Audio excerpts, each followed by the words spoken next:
Check 1 2. Hey everyone, this is Derrick Broze of the Conscious Resistance Network, and today we are recapping yesterday's second day of the historic fluoride trial that many of you have been following my text updates.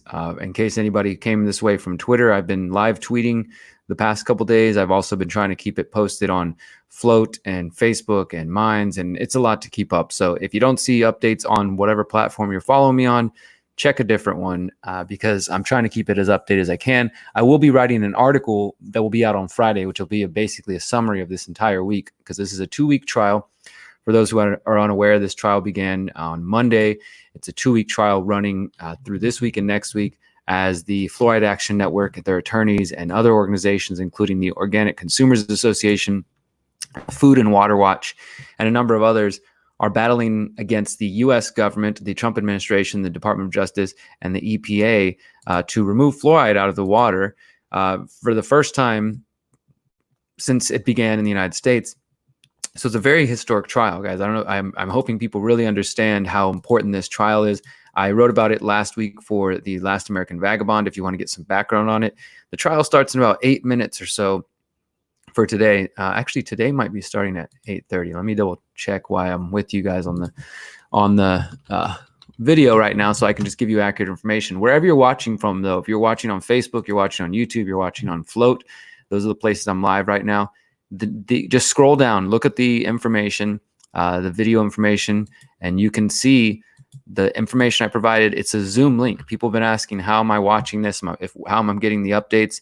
Well, I'm following the links that were sent to me. Okay, so it's starting at 10:30 Central Time, 8:30 Pacific. So we've still got about a half hour or so, more than a half hour. But either way, if you want to follow along, just scroll down in the description of the video you're looking at, and you'll see the Zoom link, and there's a meeting password and ID if you want to keep up with it. If not, like I said, just follow me, and you can you'll get my updates as I go through them throughout the day. But let's talk about what happened yesterday, day two.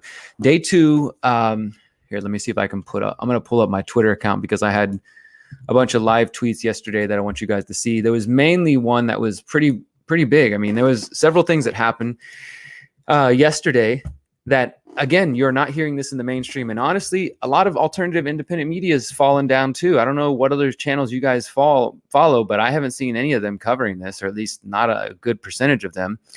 So I've been live tweeting, as you can see right here. Oh, wait, excuse me. I'm showing you guys the wrong. Let me show you the right tab so you can see my Twitter account. For those who are on Twitter, at @DBrosLiveFree is my Twitter account.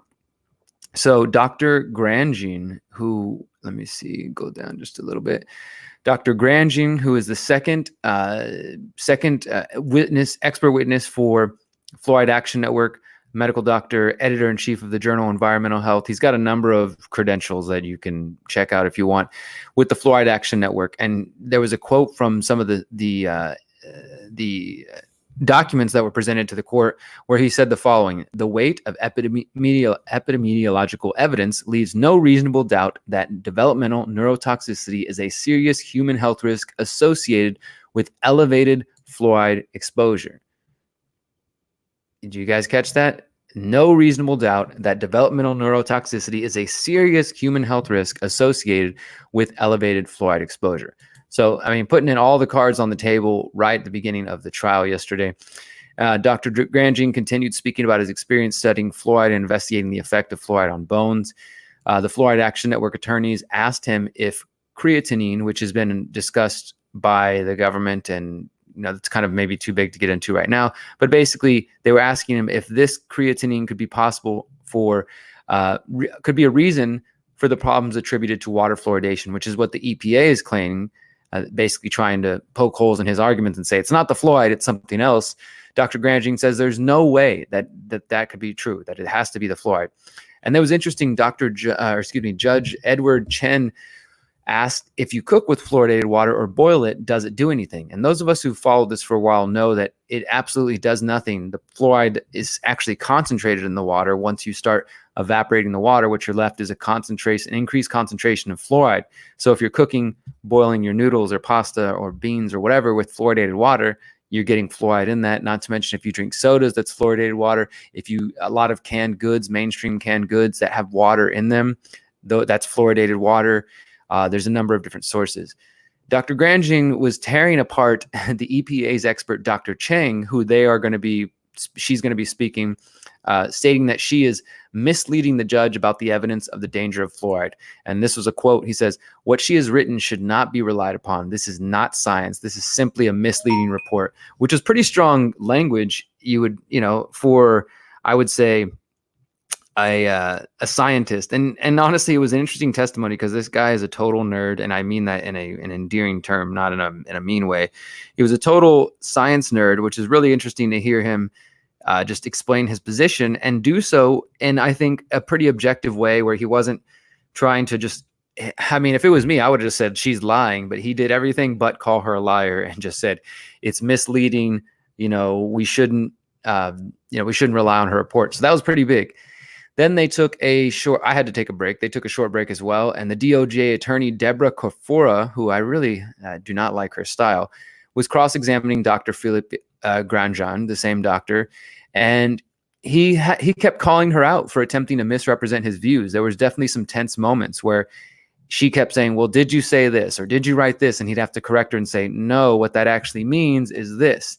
There was even one point where she tried to present a study that she believed contradicted what he said, and he pointed out some pretty minor flaws and said, this looks like it was written by students. And he pointed to one specific example and said, look at this, it's clear that there's mistakes in this. And I mean, it was interesting, and she kind of had to back off. Like I said, it was pretty tense for a few moments. And then after the Fluoride Action Network allowed Dr. Grandjean to present all of his testimony, and then the government's attorney, Deborah Corfora, presented all her cross-examination. At the end of that, she asked the judge to strike the entire testimony from the record, which I think was her attempt to basically say, okay, this guy's got some good points in. We haven't been able to shut him down. Let's just strike it off from the record. And she claimed this was because he failed to use a systematic review in compliance with the risk evaluation rule, which is under the Toxic Substance Control Act. And of course, the Toxic Substance Control Act is what this whole trial is about. Fluoride Action Network filed a petition under the 1970 Toxic Substance Control Act, which says that citizens can petition to get chemicals which have been shown to cause harm removed from the water supply and elsewhere, banned or regulated. And that's what they did, and it's gone on for 4 years, and now we've got to this point. So the government's attorney, Deborah Corfora, says, hey, their witness did not comply with the Toxic Substance Abuse Act, Substance Control Act, and so therefore his entire testimony should be struck from the record. And I was sitting here watching like, oh no, that was really awesome testimony. Hopefully this doesn't get struck. And we were awaiting the judge's decision, and it was a pretty big moment. I would say the judge denied the motion, and I was definitely jumping out of my seat for that one.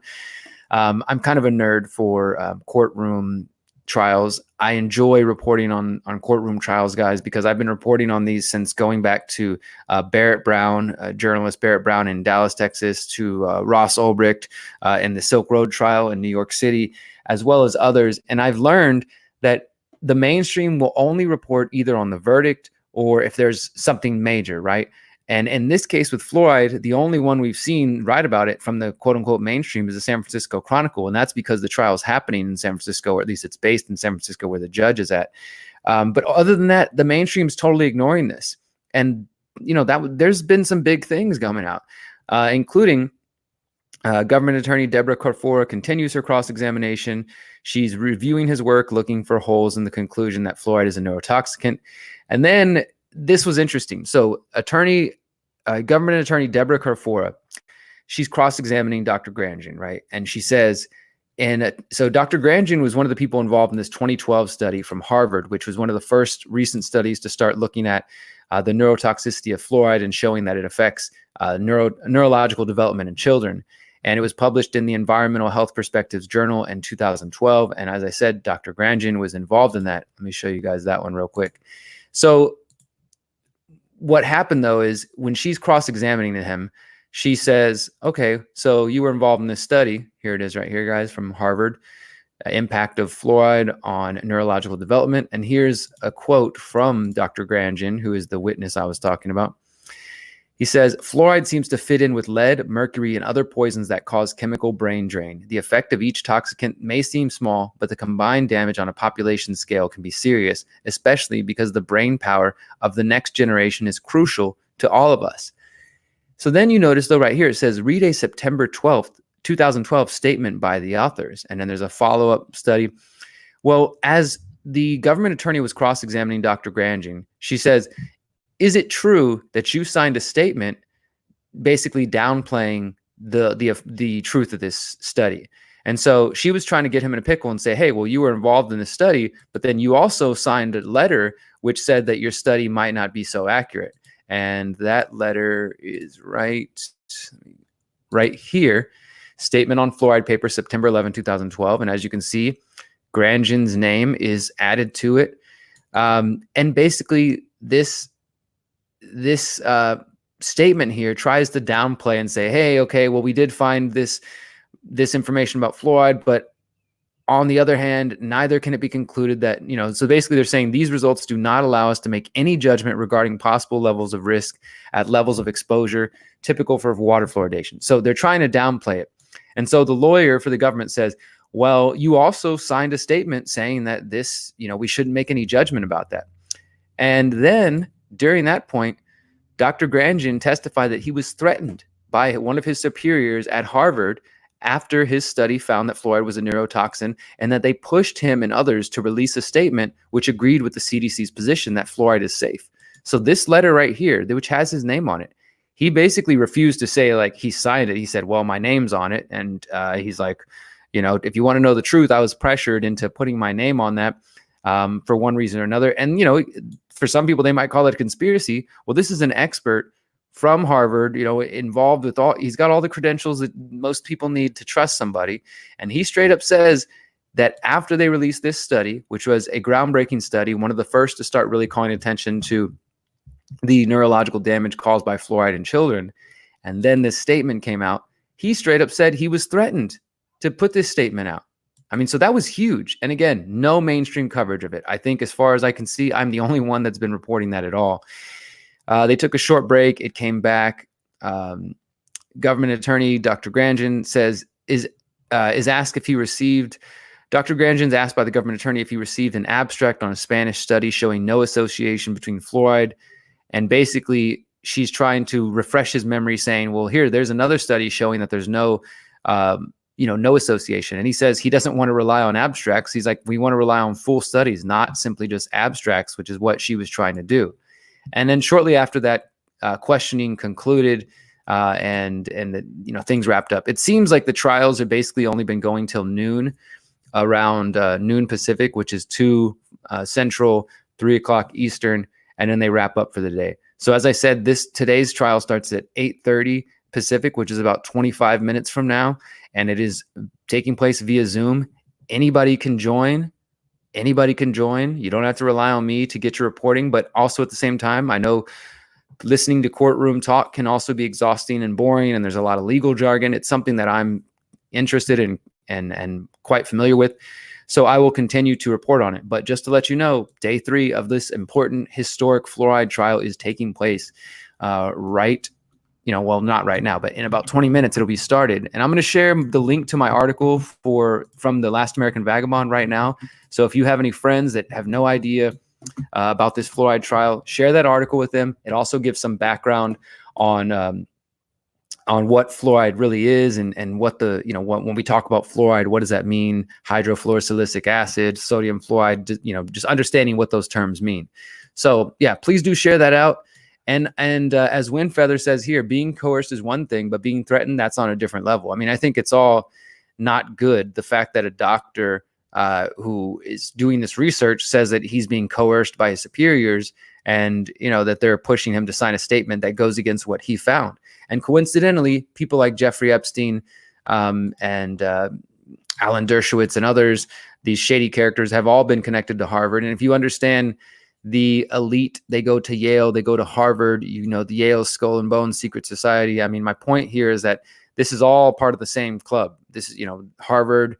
It doesn't surprise me that somebody from Harvard would push back on a study. I mean, I'm surprised the study got published in the first place, but it seems like when something cracks through the veil and truth gets out to the people on a certain topic, whether that's COVID-19, water fluoridation, whatever it may be, there's an immediate backtracking and trying to say, well, never mind. That's not exactly what you thought it meant. Actually, here's what it means. Trust us. Don't question. Don't think for yourself, etc., etc. So I'm going to leave it there for now, though, guys. As I said, I will be writing an end of the week article, which will be published on The Last American Vagabond, and I'm sure you guys will see me talk about it here on the Conscious Resistance pages and network. And if you are, wherever you're listening from, if you are watching via Facebook on the Derrick Broze page or the Conscious Resistance page, I appreciate that. Please invite your friends to like my pages, guys, so that I can keep growing. If you're on Float, thank you guys for watching on a non-Facebook, non-YouTube platform. If you're not, go ahead and join float.app. Follow me at The Conscious Resistance and bookmark theconsciousresistance.com, guys, because this is the kind of hard-hitting, independent freelance journalism that I try to do. I know I talk about a lot of topics. Some people say I'm all over the place. I have a lot of interests. I'm going to talk about the police riots. I'm going to talk about COVID-19. I'm going to talk about Bill Gates. I'm going to talk about water fluoridation. I'm going to talk about community solutions. I'm going to talk about freedom cells. I'm going to talk about whatever tickles my fancy and whatever I think could bring you an awareness that can help you grow as a person and continue to evolve and build a better world. That's what we're about here on The Conscious Resistance. And until next time, please remember, you are powerful, you are beautiful, and you are free. Peace, my friends.